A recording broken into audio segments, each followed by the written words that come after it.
Alright, so I thought I'd make a video about chaos. Okay, so why a video on chaos?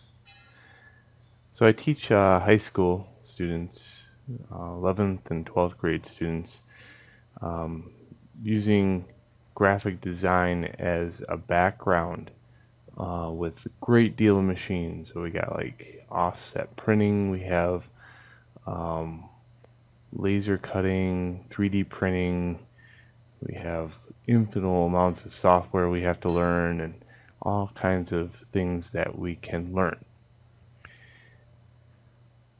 But knowing the things that you learn and knowing that those things are important, yes, there is another thing that is very important to be able to teach and learn, and you should learn, is the ability to deal with chaos, the adaptation to change. So I'll go back in a little bit and say, well, remember when you were born? Not too much, right? And then remember when you were two? Not so much. Maybe some remember there when they were two, but you started recollecting 3 and 4 and 5, maybe a little bit better. Because by 3, 4, and 5, we recognize change of time. We can mark time. We see time as this thing that we are always up against. I'll give you an example. Your mom, way back when, and this is not your mom's fault, by the way.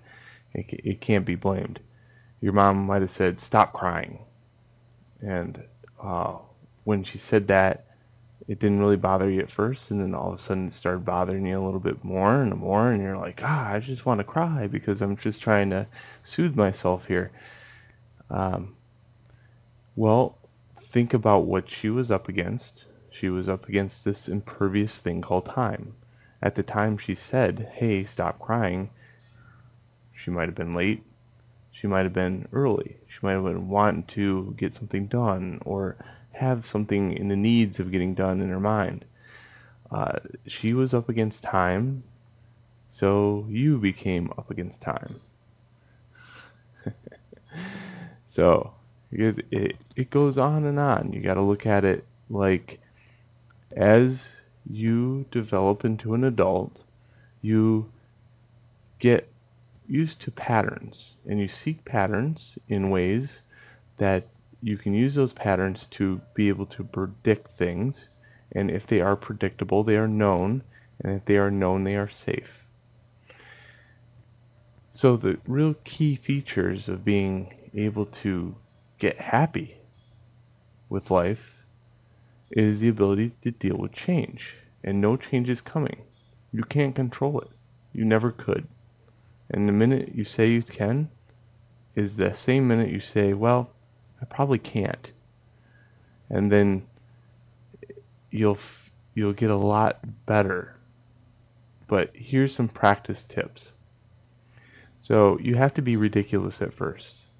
I mean, really ridiculous to break the cycle of what you've been having all of your life up against. Because right now you'll always go back to what's easy. Little things you can change on a daily occurrence would be go get groceries. Okay? Go get groceries.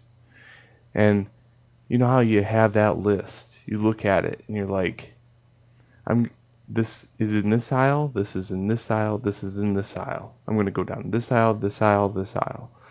And anytime there's a person in that aisle, you go right into it. You're like, move, I got to get this can of beans, you're there. Instead of doing that, let's practice this just for fun. Get your grocery list out, start going to the store, and start going down random aisles and look down your grocery list. Okay?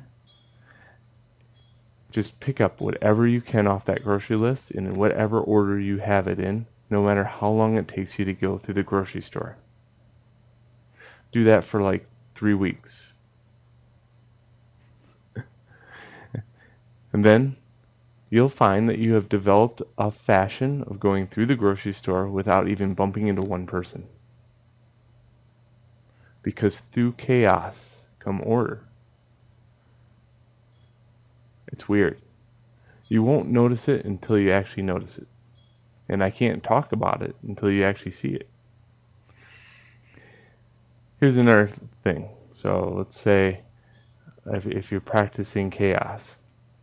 If you find yourself getting into a pattern of things, let's say at the given time you must do this. Break it. See what happens. Feel what happens. Don't just like break it and then be totally okay with it. I mean, like, okay, that sucked. Let's not do that again. Do it randomly again the next day, and again the next day. After a while, you'll realize that the seconds that you are sitting there dwelling on things like, let's say, future events, like right now, I don't know what my next word is going to be out of my mouth because it's completely random. I'm not reading anything right now.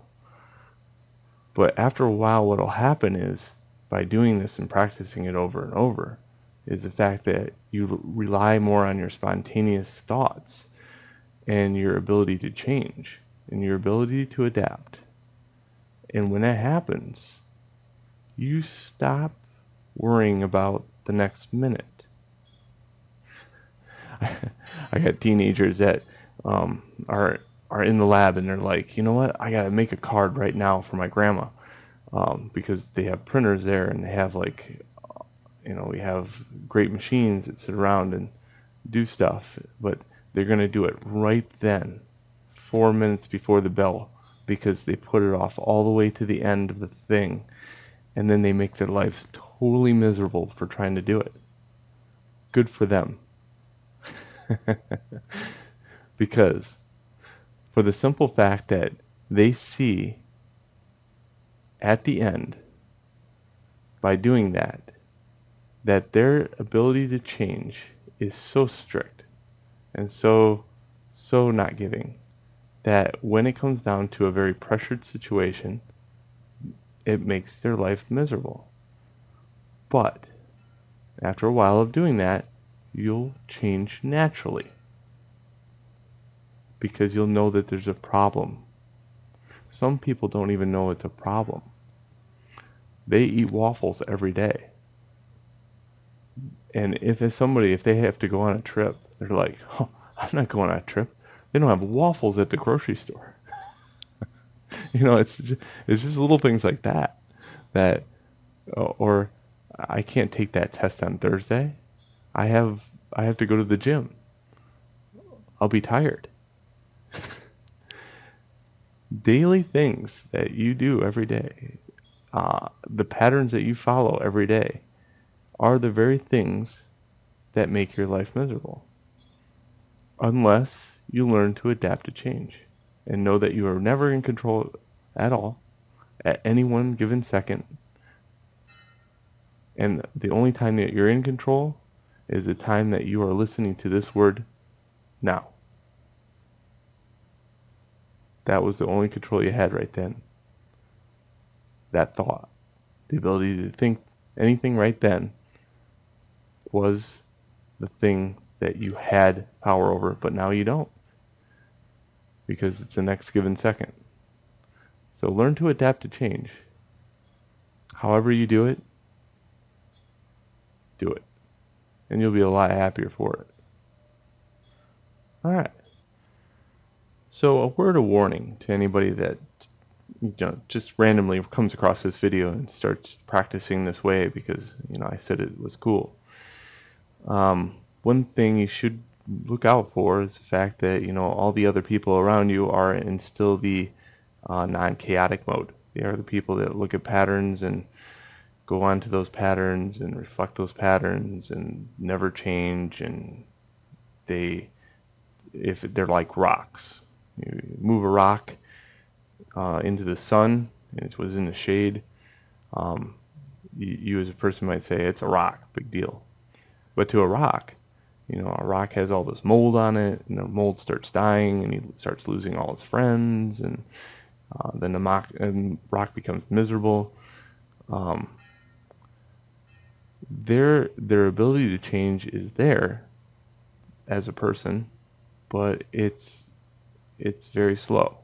And you have these people at work. The people that if you tell something like, "Oh, we need to do this now," boy, whew, gosh, that's a big deal. We can't do that. That takes too much time. Well, don't forget, man made time. We made it. So we made it what? To drive us nuts? No. we, we made it to keep track of time? Yeah. But we made it in order to keep track of time so we can recognize pattern. So we can seek what's safe. So they seek what's safe. Now, this is not to get one up on anybody. There's no getting up on any kind of universe or one up on any person or anything like that. This is the very opposite of it. It's the ability to change or adapt is to flow with the pure natural chaotic world. So when your colleagues start seeing you go this way instead of that way, and here instead of there, because that doesn't seem right, it will drive them absolutely insane. And then after a while, what will happen is they'll stop doing it. They'll stop saying, "Hey, you should have went this way," because they're going to see that you're having a good time at it, and they're going to go, "Well, what's he doing? He seems like he's having fun." And yeah, it is. It's totally fun. It's perfectly okay. And then they themselves will start being a little bit more chaotic. It's fun. And it could be your just perception of things that, like right now, my perception is that change is good. And change is chaotic and chaos is good.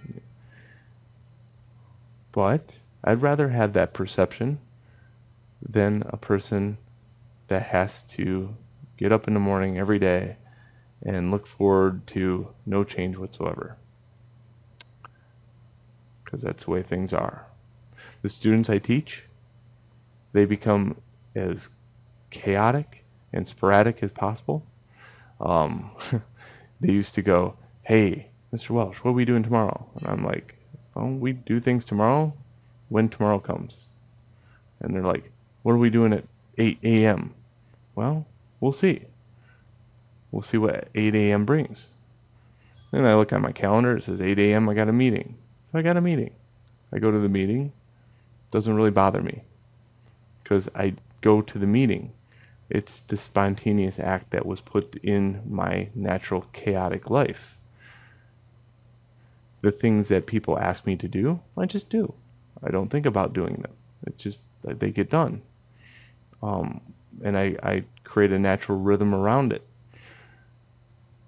And I find I don't run out of time. Everybody else is saying, "Well, I'm out of time. I can't figure out where to fit this into my schedule." And again, I kind of have to kind of point out, and I don't point it out very often, is the fact that your schedule, you said the word schedule, so you can't fit it in because you just scheduled it. Of course, don't do that either because it annoys the ever-living crap out of people. Just go with it. It's an internal thing. You know what's going on. You know what the game is being played, and the game is the ability to change. So, I hope you enjoyed this little. I don't know if this was a rant. It was more like a, hey, maybe look around. Maybe this is affecting you too. So, try something else out. Something new, something different. Maybe you'll enjoy it. Who knows? Enjoy.